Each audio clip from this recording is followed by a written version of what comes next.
বিসমিল্লাহির রহমানির রহিম। প্রিয় দেশবাসী, আসসালামু আলাইকুম। বর্তমানে বাংলাদেশ ইতিহাসের এক কঠিন সময়ের মুখোমুখি। দেশে এখন পাহাড় সম বৈষম্য। একদিকে লুটেরাদের রাজত্ব, অপরদিকে লাঞ্ছিত বঞ্চিত মানুষের নিঃশব্দ কান্না। নিশিরাতে সরকারের এক অবৈধ মন্ত্রী বলেছে দেশে নাকি এখন 4 কোটি লোকের জীবনযাপনের মান ইউরোপের মতন। প্রশ্ন, তাহলে বাকি 14 কোটি মানুষের জীবনযাপন মান কোন দেশের মতন? দেশের অধিকাংশ মানুষকে এখন কেন বাজারে গিয়ে প্রয়োজনীয় জিনিসপত্র না কিনে প্রায় ফিরে আসতে হয়? অসংখ্য মানুষকে কেন অর্ধাহারে অনাহারে থাকতে হয় প্রায় প্রতিদিন? কে দেবে এসব প্রশ্নের জবাব? প্রিয় দেশবাসী, বাস্তবতা হলো দেশে এখন নিত্য প্রয়োজনীয় প্রতিটি পণ্যের দাম সাধারণ মানুষের নাগালের বাইরে বলা যায়। একমাত্র কমেছে আওয়ামী নেতাকর্মীদের কথার দাম, কমেছে মানুষের মূল্য, মানবিক মর্যাদা। এর কারণ দেশ এখন মাফিয়া চক্রের কবলে।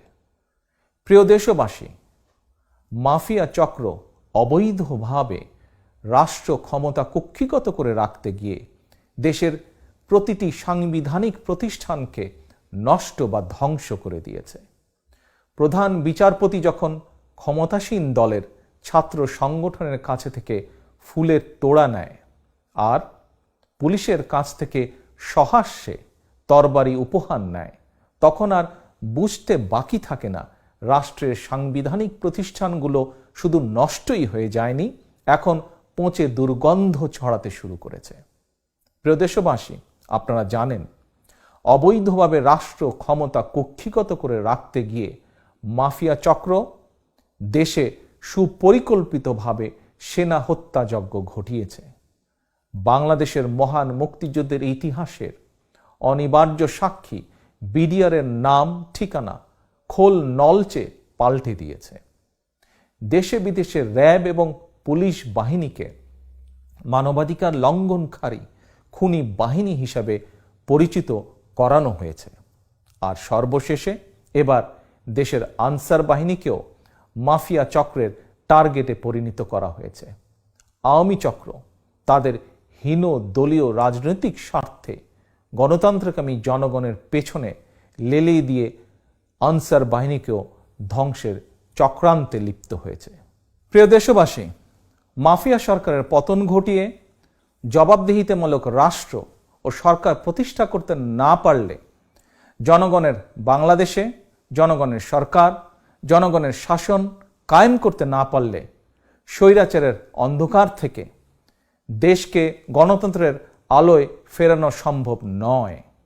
এ প্রসঙ্গে আমি দেশের স্বাধীনতা ও গণতন্ত্র প্রিয় জনগণের উদ্দেশ্যে বলতে চাই, মাফিয়া চক্রের কবল থেকে বাংলাদেশকে মুক্ত করা না গেলে জনগণকে হয়তো অদূর ভবিষ্যতে নির্যাতিত ফিলিস্তিনিদের মতোই নিজ দেশে পরাধীনতার শৃঙ্খল পড়ে থাকতে হবে।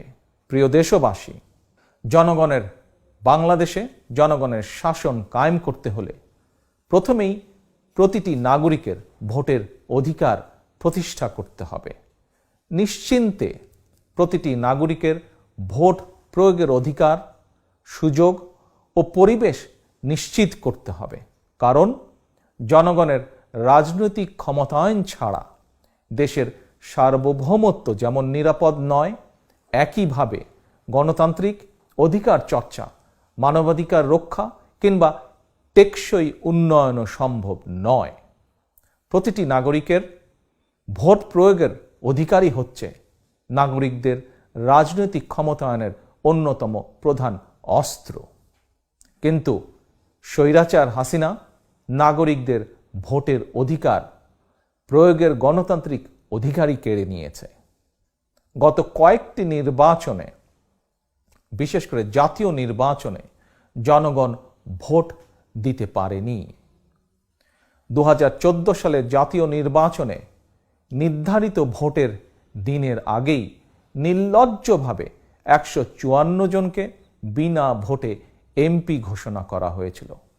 এরপর জাতীয় নির্বাচন হওয়ার কথা ছিল 2018 সালের 30শে ডিসেম্বর।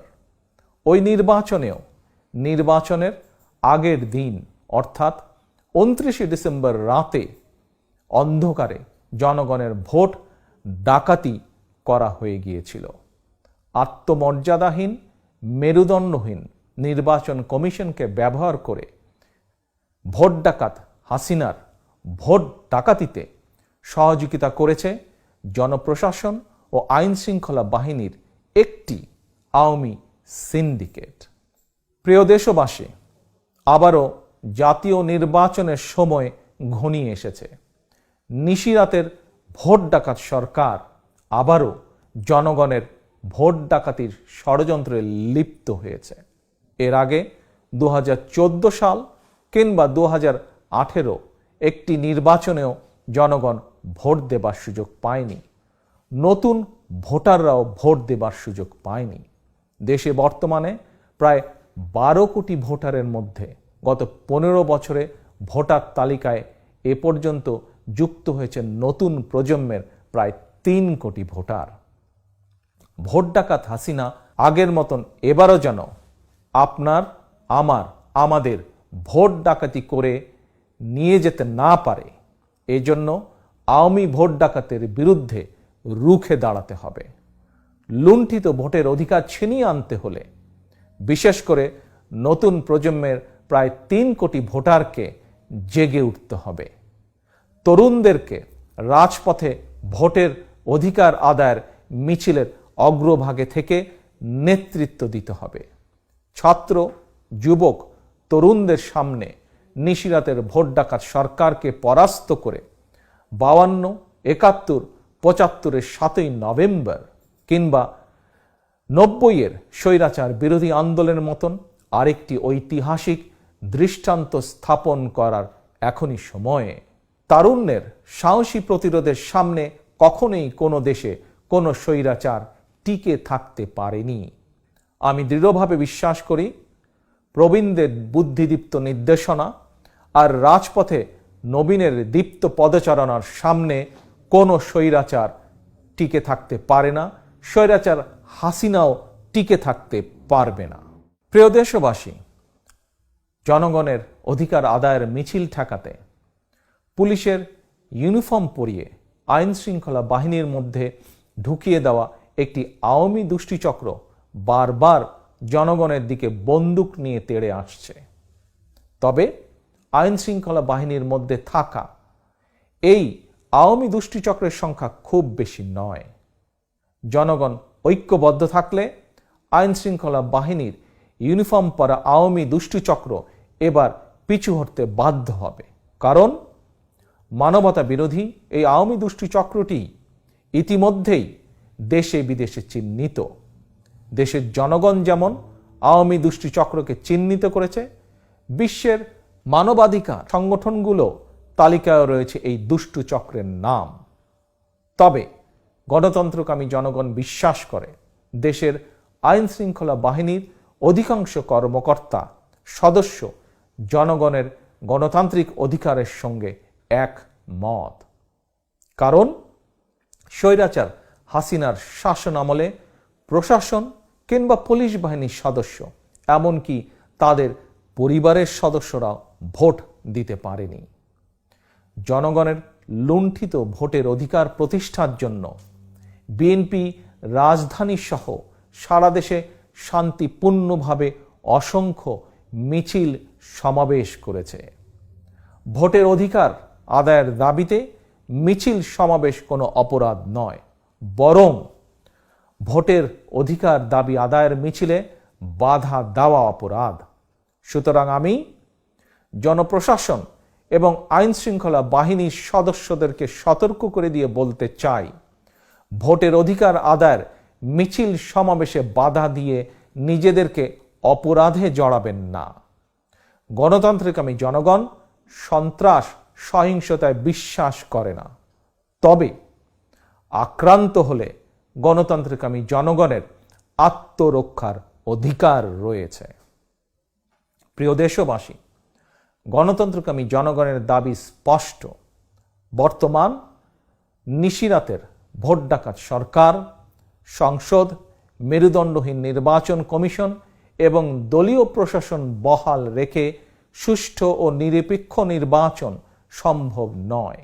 সুতরাং চিহ্নিত ভোট ডাকাত শেখ হাসিনাকে রাষ্ট্রীয় ক্ষমতার বাইরে রেখে নির্বাচনকালীন নির্দলীয় নিরপেক্ষ সরকারের অধীনেই আগামী নির্বাচন হতে হবে। সুষ্ঠু এবং নিরপেক্ষ নির্বাচনের স্বার্থে এই মুহূর্তে দেশে গণতান্ত্রিকমী জনগণের দফা 1, দাবি 1 শেখ হাসিনার পদত্যাগ। প্রিয় দেশবাসী, দাবি আদায় আগামী 28শে অক্টোবর রাজধানী ঢাকায় মহাসমাবেশের ডাক দিয়েছে বিএনপি। এই সমাবেশ সারা দেশের ভোটারদের মহাসমাবেশ। এই সমাবেশ দেশের গণতান্ত্রিকামী প্রতিটি রাজনৈতিক দলের সক্রিয় সমর্থন ও সহযোগিতা রয়েছে। এই সমাবেশের প্রতি বিশ্বের সকল গণতান্ত্রিক শক্তিরও নৈতিক সমর্থন রয়েছে। প্রিয় দেশবাসী, এই সমাবেশ 12 কোটি ভোটারের লুণ্ঠিত ভোটের অধিকার ছিনিয়ে আনার সমাবেশ।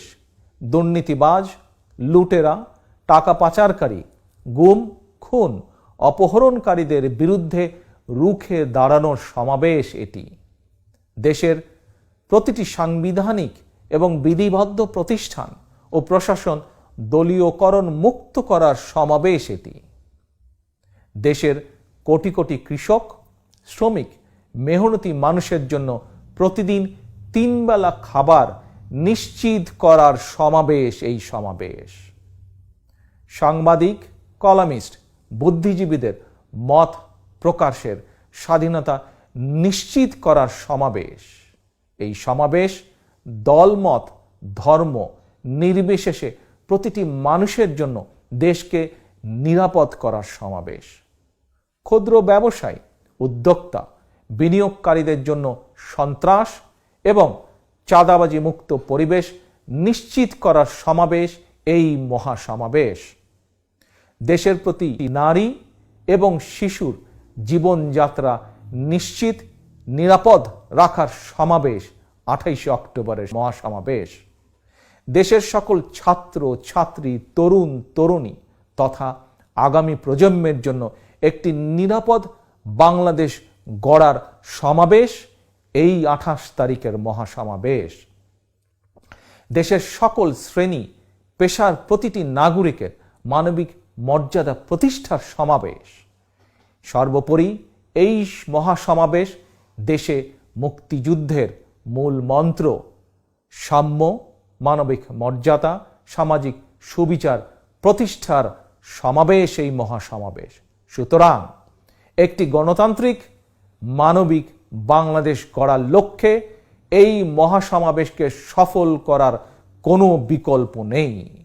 সুতরাং বাংলাদেশের পক্ষের শক্তি, গণতন্ত্রের পক্ষের শক্তি, কৃষক, শ্রমিক, তরুণ, যুবক, ছাত্র, শিক্ষক তথা সকল শ্রেণীর পেশার সকল মানুষের প্রতি আমার আহ্বান, আপনারা 28শে অক্টোবরের মহাসমাবেশে ঐক্যবদ্ধভাবে দলে দলে যোগ দিন।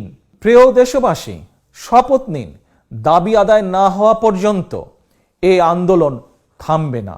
আগামী 28শে অক্টোবরের মহাসমাবেশের কর্মসূচি দাবি আদায় চূড়ান্ত আন্দোলনের মহাযাত্রায় ভোট ডাকাত শেখ হাসিনার বিরুদ্ধে ধারাবাহিক কর্মসূচির শেষের শুরু। গণতান্ত্রিক আমি, প্রিয় জনগণ, এবার আমি সারা দেশে আমার দলের সর্বস্তরের নেতাকর্মীদের উদ্দেশ্যে বলতে চাই, শত জেল, জুলুম, নির্যাতন, নিপীড়ন উপেক্ষা করেও দেশে গণতান্ত্রিক প্রতিষ্ঠার ঐতিহাসিক দায় থেকেই বিএনপি চলমান আন্দোলনের নেতৃত্ব দিচ্ছে।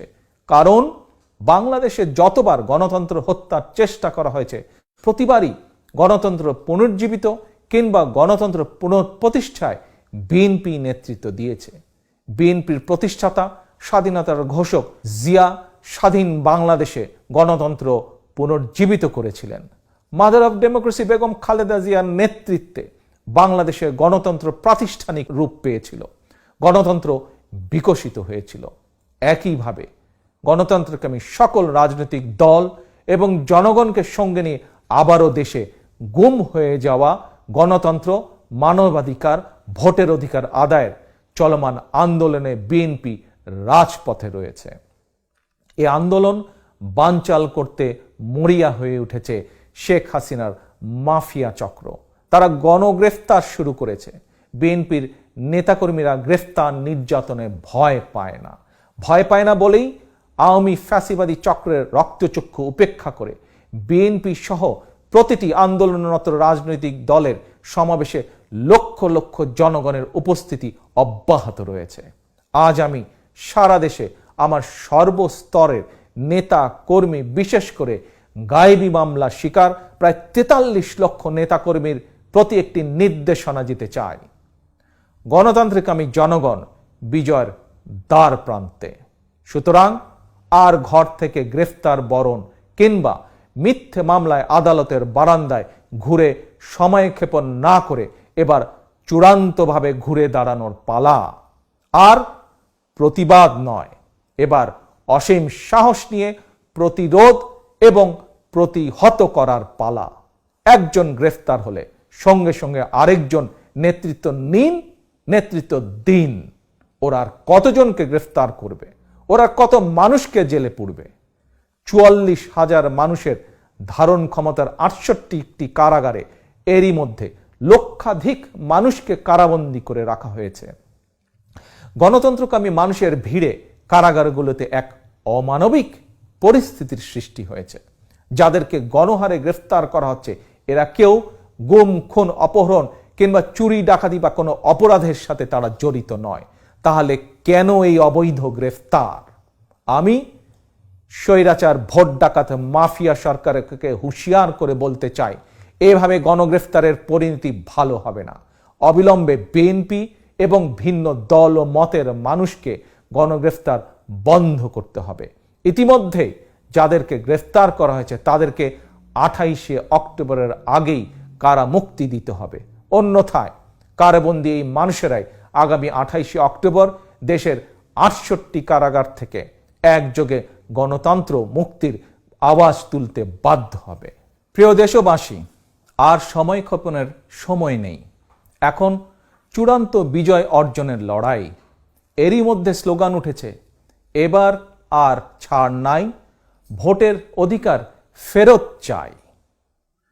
1971 সালে আমরা যুদ্ধ করেছিলাম বাংলাদেশের স্বাধীনতা অর্জনের জন্য। আর আজকের এই আন্দোলন দেশ এবং জনগণের স্বাধীনতা রক্ষার আন্দোলন। অচিরেই গণতন্ত্রকামী মানুষের বিজয় নিশ্চিত হবেই হবে ইনশাআল্লাহ। আল্লাহ হাফেজ। বাংলাদেশ জিন্দাবাদ। বাংলাদেশ জাতীয়তাবাদী দল জিন্দাবাদ।